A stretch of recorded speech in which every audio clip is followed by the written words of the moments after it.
Hello, everybody.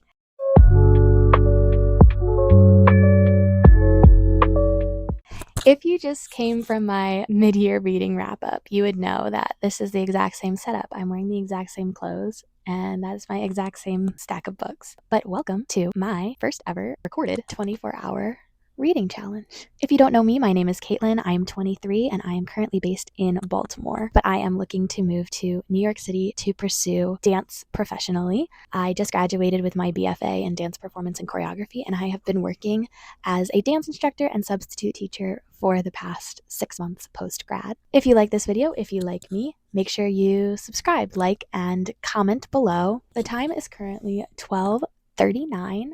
It is Thursday, July 3rd, and I'm about to embark on a 24-hour reading challenge. Starting off this challenge, we are 51 books into my 120 book goal, and I'm hoping that by the end of this challenge, we will be at least one more down. I'm hoping for 2. I usually have a currently reading at about 3 books, maybe 4. I just started Ariadne by Jennifer Saint, which is a Greek mythology retelling. I actually really like that book, but it's definitely a more mature read. And I don't know that I'll be going anywhere to do an audiobook, but maybe if I ever take a break. I am also in the middle of 2 books on my Kindle right now. The first book, which I really want to finish because it's about to be taken away by my Libby, and that is First Time Caller by B.K. Borison, which is a really cool book because it is set in my hometown in Baltimore, Maryland. So that's really cool. Not a lot of things are set in Baltimore. I am 145 pages in out of 439, which is 34% of the way through the book, and I'm enjoying it. It's cute. But I have been in a major book slump. And part of the reason is because it was just recently dance recital season, and I am a dance teacher and a choreographer. But now that that is all over, I'm only teaching 2 days a week in the summer. So I am chilling. I have a lot of free time right now, which is why I decided to start this book channel. So I'm also kind of in the middle of Sin and Magic, which is the second book in the Demigods of San Francisco series.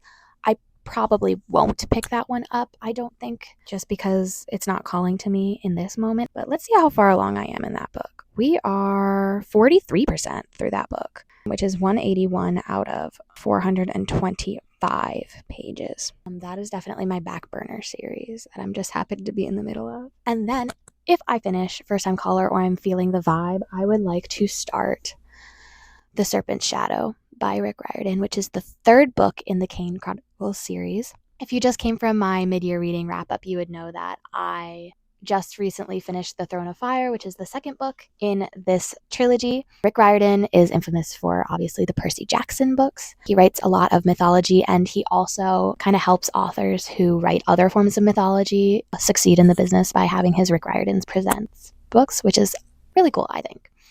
Kane Chronicles follows Carter and Sadie, who are magicians who follow the ways of the ancient Egyptian gods. And so this is the 3rd and final book in the trilogy. And then there are a couple of little spin-offs where they connect with Percy Jackson and his Greek mythology. Definitely an older book. I know Netflix had acquired the rights at some point, but I'm not sure that anything's been done with it since, unfortunately. Very fast-paced, middle grade, solidly middle grade, maybe like ever so slightly leaning YA with the romance subplot. I'm really excited to read some of this. I also have this on my Kindle downloaded with Libby. If you don't know what Libby is, go check out Libby. Libby is a library app where you can connect to your local library and you can rent ebooks and audiobooks on your phone, which I am in love with at the moment. I love not buying things and spending money almost as much as I love having the books physically, because I just know that I don't read them physically. If I'm going to read a book, I almost need it to be on my Kindle, but I like having the trophy. The Libby loan for this book does expire in a few days. Same with First Time Caller, so I really need to get a move on with those. What I'm going to do right now is, it is 12:47. I want to start this readathon exactly at 1 o'clock. Pausing the video because past Caitlin did not talk about how we were doing this reading vlog. I am going to be reading and seeing how much I can get read in 24 hours. We will be pausing for breaks, pausing for snacks, allowed to do other bookish related things, and we're going to just try to get through as much as we can get through from 1 p.m. on Thursday to 1 p.m. on Friday, the 4th of July, and back to your regularly scheduled programming. It's time. We're starting on page 145.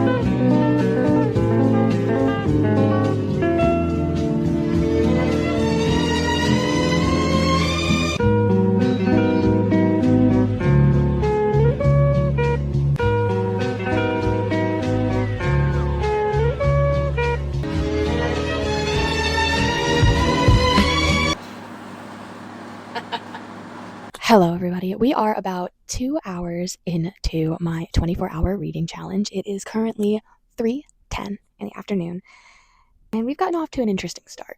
I spent about 20 minutes after I started my reading vlog making TikToks on my book talk channel, which I will say is reading related. And then I read for about a full hour after that. I started on page 145 and I made it to page 227.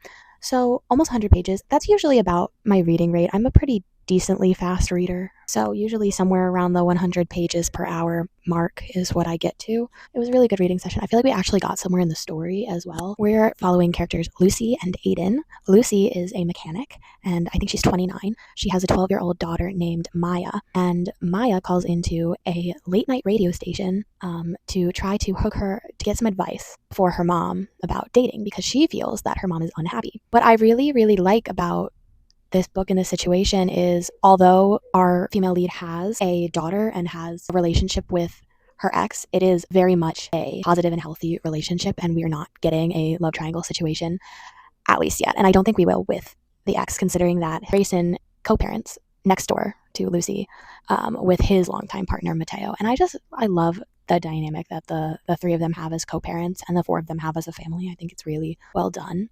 One thing I will also say about this book is it is really funny. I found myself actually giggling at some parts, and I just love that in an author. It reminds me a lot of, if you've ever read Christina Lauren book, The Paradise Problem. I just got to the beginning of chapter 19. Lucy and Aiden have been talking on the radio show. She is now a semi-regular on the radio show. Aiden is super duper grumpy. It's kind of grumpy sunshine, but I don't think Lucy's that much of a sunshine.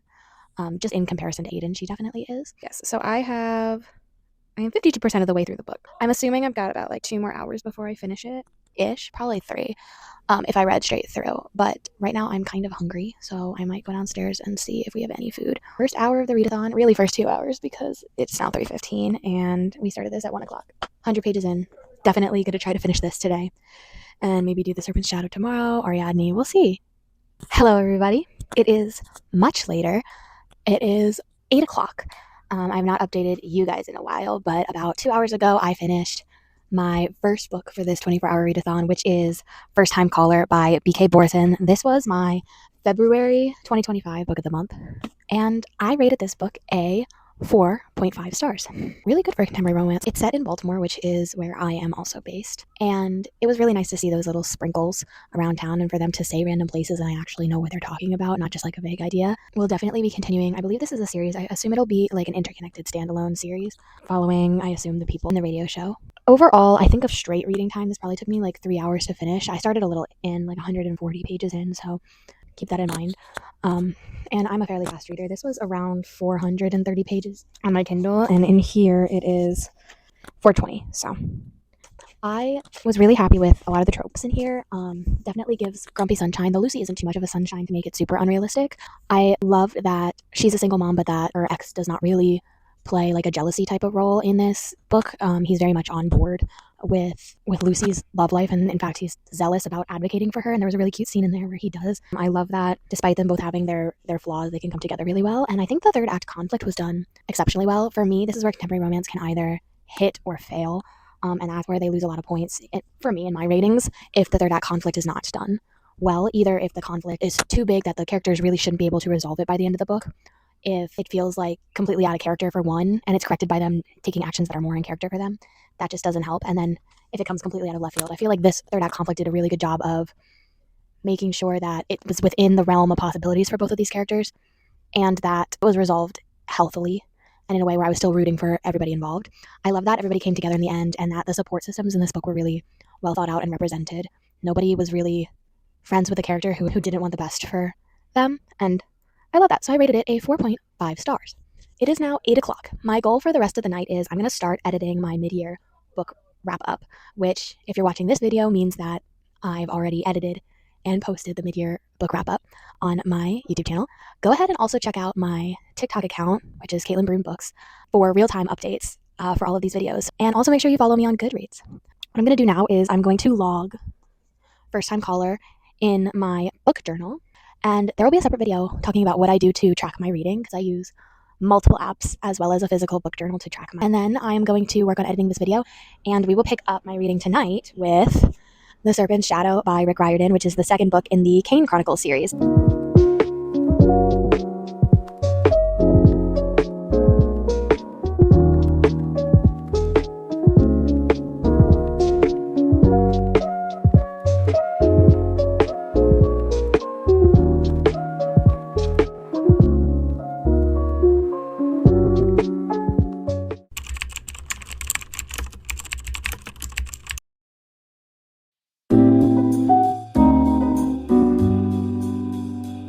Good morning, friends. It is currently 9:37 a.m. I've been up for a little over an hour. I still cannot believe I actually slept last night. Last night I got through a whopping 4 pages of The Serpent's Shadow by Rick Riordan. And so I woke up and I did a little more reading today. And now I am on page 53. I just finished chapter 3. I'm liking it. It's fine. I'm not really into it, which is why I'm reading slower than normal. I want to get almost done with this book by the end of this reading challenge if I can't finish it. It's only 407 pages on here. So I definitely think I could do it. The only issue I usually have with the Rick Riordan's books, and this is hardly an issue at all, is that because they're middle grade, they are so fast-paced that reading a chapter really feels like you've read so much more of the book because so much has happened, but it's like that every single chapter. They're also deadly funny, like stupidly funny, sarcastic. They're really well written in terms of every line has something to it. I am going to continue reading this book.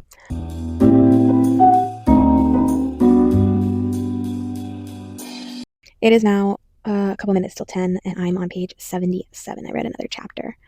I didn't realize how, kind of long these chapters are. It's a good, this last one was a good 20 pages. It never feels like that when I'm reading it.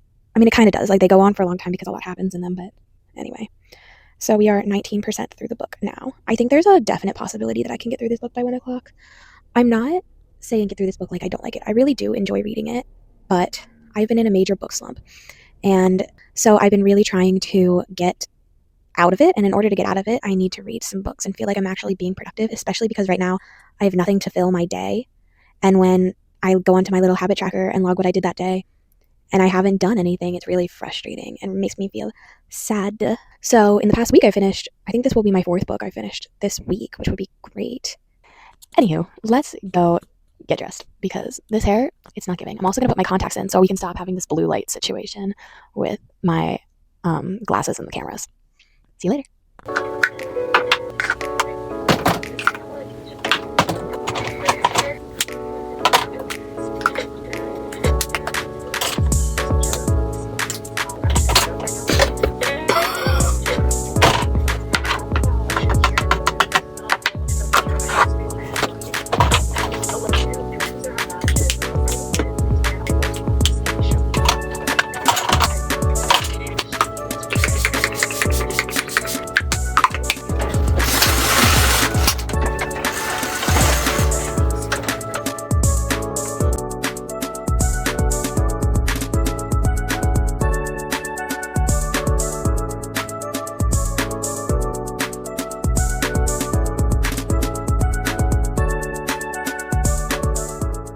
Hi guys. So it is now 10:33. I got ready and I tidied up my room a little bit because we were looking a little messy. I am currently reading The Serpent's Shadow by Rick Riordan. Oh my god, I totally scraped my knee. We are currently 76 pages into The Serpent's Shadow, which is about that much into the book. I'm almost about 25% in. And I'm going to get through as much as I can get through in this reading vlog. But let me know if you guys want to hear, what you want to hear out of my reading vlogs. Do you want to hear more about the book? Do you want to hear less about the books? More spoilery-esque stuff, or have spoiler warnings before? Obviously, we'll always have spoiler warnings before, or I'll try. Or do you want to just see more of what I do during the day? Let me know. But right now in the book, we are getting ready to go to a school dance. I don't trust Rick Riordan in school dances. If you've read the Percy Jackson series, you know why, but I really don't trust Rick Riordan and school dances, so I'm very intrigued to see how poorly this is going to turn out. But basically, Carter and Sadie are trying to figure out a way to defeat their big bad, which is named Apophis. This book is based on Egyptian mythology, and I'm not super well versed in Egyptian mythology, so it's really awesome to learn a little bit more about it in a very non-emergent way. Non-emergent way? I don't know if that's the right term. I'm really into the book talk thing, guys. This is so easy. And it's one of those things where it's I've barely started, and not that I'm seeing results. I have a whopping probably 15 followers, but that's 15 more than I had yesterday. And so I think we're doing pretty good. I have until 1 o'clock, so I have, 2.5 hours to go in this 24-hour reading vlog. Let me know if you want me to actually do a 24-hour reading challenge where I try to read for 24 hours straight, or one of those vlogs where you like stop and start the timer. I'll definitely do that. But we are going to continue into The Serpent's Shadow.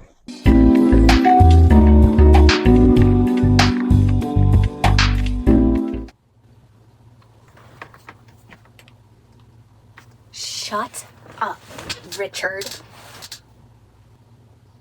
When did this come out? When did this book come out?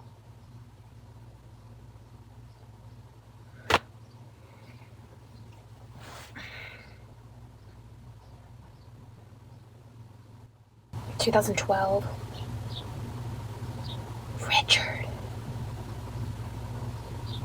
He saw his opportunity and he ran with it, and I love that for him.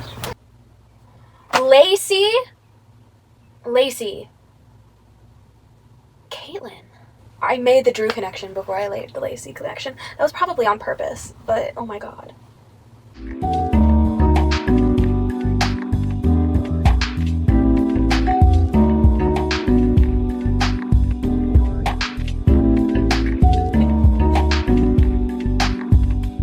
So, I am now 106 pages into The Serpent's Shadow by Rick Riordan. And that Drew Tanaka Lacey cameo was not expecting at all. Had to look up when these books were published in relation to the Heroes of Olympus series, because that was crazy. I knew that Rick had written crossovers with the Percy Jackson series, but I thought it was only with like Percy, Annabeth, and maybe Nico. I was not expecting Drew and Lacey, number one, to both appear.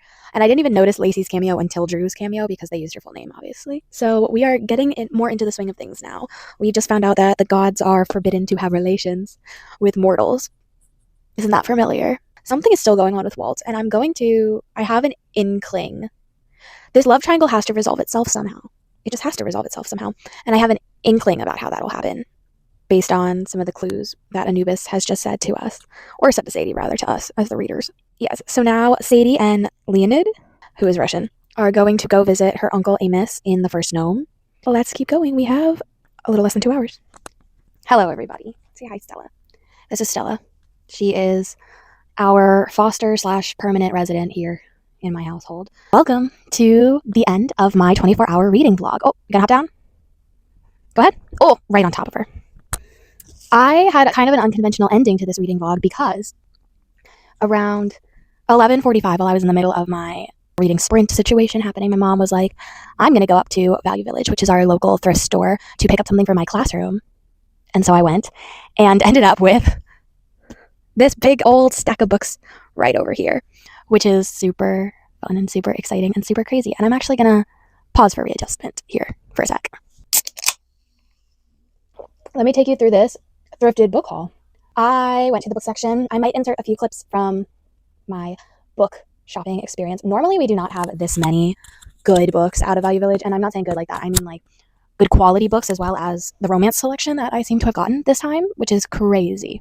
Crazy. At Value Village, or at least at the one near my house, every book is buy 4, get the 5th one free, and I got 11 books. So 2 of these were free.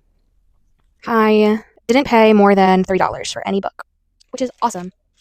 I also got some rain boots, so. But let's start from the top while we look my books up on Goodreads. So this one I did look up already. So I saw all 3 of these on the shelf at the same time, and so I did look them up on Goodreads already to make sure that this was the entirety of the series, and it is. So this is a part of the Shadow Game, I assume it's a trilogy, by Amanda Foody. I have read one other book by Amanda Foody, and it's one where she was a co-author for All of Us Villains. I do want to end up finishing that duology, but I can't find it anywhere. My library doesn't have it in the Libby. It's not on Kindle Unlimited, so I would have to go buy it, and that's just not something I want to do at the moment. So I'm hoping it'll pop up in my thrift store one day, hopefully in a hardback version. But when a girl can dream. I picked up this whole series. Ace of Shades is the first one, and then is this the second one? So we have Ace of Shades, King of Fools is the second one, it's a pretty blue one, and then Queen of Volts is the third one. So let me very quickly add that to my physical TBR, because I needed more books on my physical TBR. Here, I will read you the synopsis. Welcome to the city of sin, where casino families reign, gangs infest the streets, and secrets hide in every shadow. N.A. Salta was raised as a proper young lady, and no lady would willingly visit New Reigns, the so-called city of sin. But when her mother goes missing, N must leave her finishing school and her reputation behind to follow her mother's trail to the city where no one survives uncorrupted. Frightened and alone, Anne has only one lead, the name Levi Glacier. Unfortunately, Levi is not the gentleman she expected. He's a street lord and con man. Levi is also only one payment away from cleaning up a rapidly unraveling investment scam, so he doesn't have time to investigate a woman leading a dangerous double life. Anne's offer of compensation, however, could be the solution to all his problems. It seems like a dark, fantasy-esque type of vibe, paranormal maybe. Nothing about that said there was magic involved. I don't know why I thought that was fantasy, but it vibes fantasy adjacent. It says House of Rising Sun meets Six of Crows. I've never read either of those. I want to read Six of Crows like soon because I read Shadow and Bone and I've heard Six of Crows is so much better. Sounds like a good little trilogy, and we'll see whenever I get to that. Might be a while. The next 2 books I got are books I've already read. No surprise. They are books from my childhood that I really wanted to pick up because I liked the condition they were in. So the first one is A Little Princess by Frances Hodgson Burnett. And then we got Harriet the Spy. Loved this book when I was a kid. Maybe I'll reread it. Should I do a video rereading my favorite books from when I was younger? I think I should. Next up, we have The Spanish Love Deception and The American Roommate Experiment by Elena Armas. I've heard good things and bad things, but like I said, this is probably going to be a trophy when I read them on my Kindle. So The Spanish Love Deception is a book that is a part of a series called Love Deception. Haha. Catalina Martin desperately needs a date to her sister's wedding, especially since her little white lie about her American boyfriend has spiraled out of control. Now everyone she knows, including her ex and his fiancé, will be there to eagerly meet him. She only has 4 weeks to find someone willing to cross the Atlantic and aid in her deception. Enter Aaron Blackford, her tall, handsome, condescending colleague, who surprisingly offers to step in. She'd rather refuse. Never has there been a more aggravating, blood-boiling, and insufferable man. But Catalina is desperate, and as the wedding draws nearer, Aaron looks like her best option. And she begins to realize he might not be as terrible in the real world as he is at the office. That sounds cute. That sounds kind of enemies to lovers-esque. As enemy as you can be in a real-world situation. That's not a fantasy book. And then for The American Roommate Experiment, Rosie Graham and Lucas Martin, I assume that's Catalina's brother maybe, are forced to share a New York apartment. Rosie Graham has a problem. She just quit her well-paid job to focus on her secret career as a romance writer. She hasn't told her family and now has terrible writer's block. Then the ceiling of her New York apartment literally crumbles on her. Luckily, she has her best friend Lena's spare key while she's out of town. But Rosie doesn't know that Lena has already lent her apartment to her cousin not brother, Lucas, who Rosie has been stalking, for lack of a better word, on Instagram for the last few months. Lucas seems intent on coming to her rescue like a Spanish knight in shining armor. Lucas offers to let Rosie stay with him at least until she can find some affordable temporary housing. And then he proposes an outrageous experiment to bring back her literary muse and meet her deadline. He'll take her on a series of experimental dates meant to jumpstart her romantic inspiration. Rosie has nothing to lose. Her silly online crush is totally under control. But Lucas's time in New York has an expiration date, and 6 weeks may not be enough for either her or her deadline. We'll see how that goes. Sounds cute. 473 pages? No.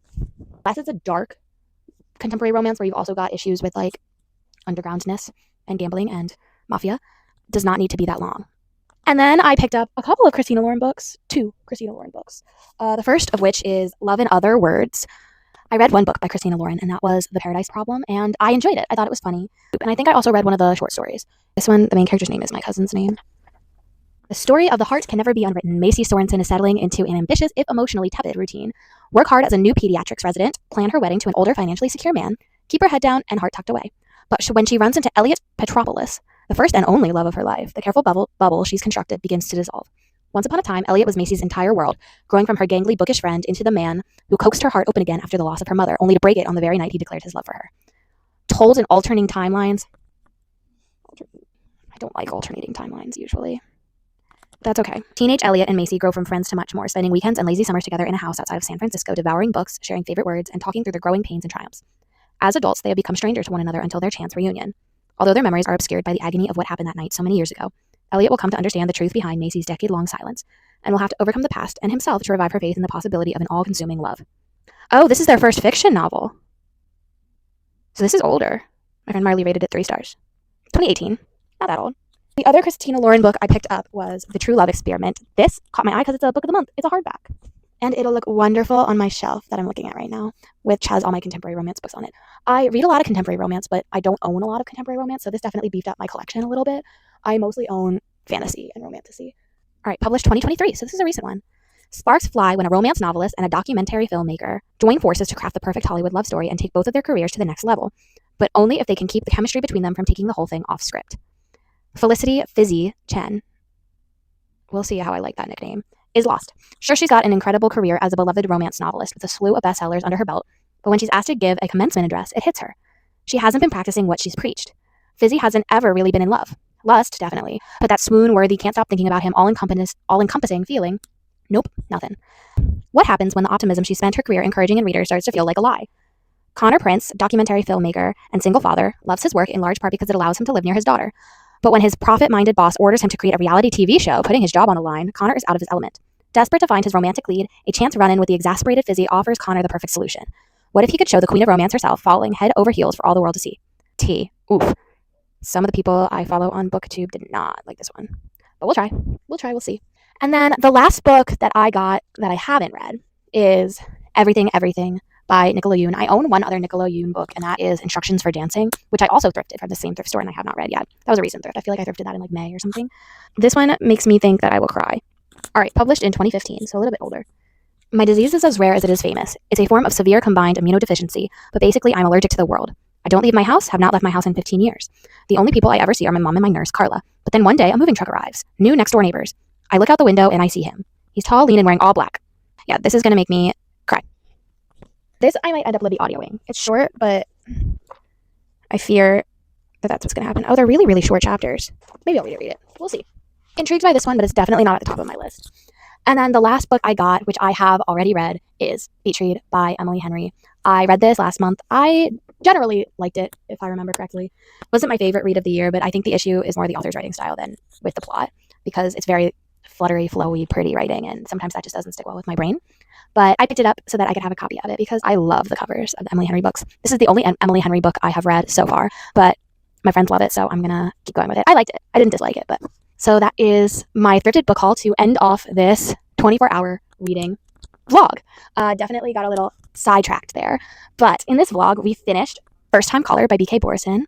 I started about 140 pages in and we finished that up, and I got to page 127 in The Serpent's Shadow, which is the second book in the Kane Chronicles series by Rick Riordan. The total number of pages I read will be listed here over the past 24 hours. Let me know if you would like me to do a true 24-hour challenge, either one where I actually try to stay up for 24 hours and read, or the one where you stop and start the timer to get to 24 hours and see how much you actually read in a 24-hour reading sprint. If you like this video, make sure you leave a like. I want you to comment what book you are currently reading, and if you've read any of these books in my book haul, make sure you subscribe for more. You can also follow me at Caitlin Broom Books on TikTok, which is where I post real-time reading updates, or at Caitlin Broom Books on Instagram. If you are interested in seeing more of me in my personal life, you should check out my dance accounts at Caitlin Broom Dance. Thanks so much for watching. Bye!